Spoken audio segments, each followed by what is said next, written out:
March and April of 1994, while the conspiracy, we talk about the conspiracy, the 50-year cover-up that started in approximately 1953 and went until late 1990s when these companies finally admitted publicly for the very first time nicotine was addictive and their cigarettes and products caused harm, including lung cancer. In 1994, the so-called Waxman hearings, the 7 CEOs of the 7 major domestic cigarette companies came before Congress in a congressional hearing. And all of them sat together, as they had been doing things together since the early 1950s and against the public, and stood up, took an oath to tell the whole truth, swore to tell the truth, and they were quite simply asked whether each of them believed whether nicotine was addictive and whether it caused harm. And as people probably know now, they did not tell the truth.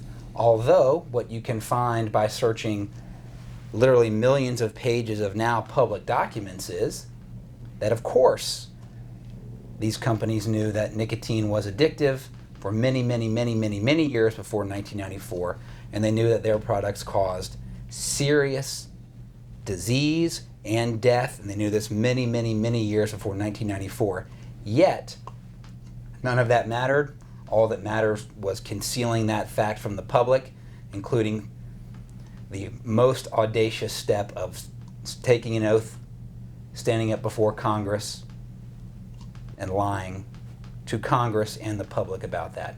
And that's one of the things that really, when we try these cases, we really take these jurors back in time.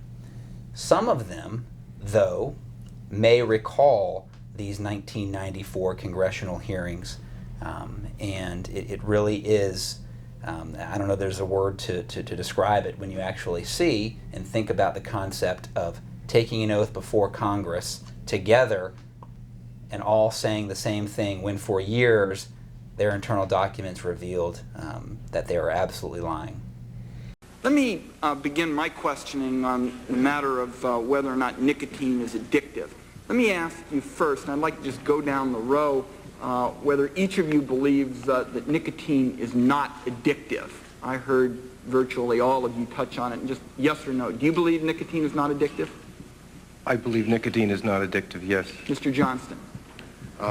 Congressman, cigarettes and nicotine clearly do not meet the classic definitions of addiction. There is no intoxication. We'll take that as a no, and again, time is short. If you could just, I think each of you believe nicotine is not addictive. We just would like to have this for the record. I don't believe that nicotine or our products are addictive. I believe nicotine is not addictive.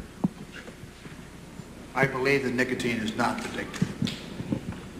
I believe that nicotine is not addictive. And I too believe that nicotine is not addictive.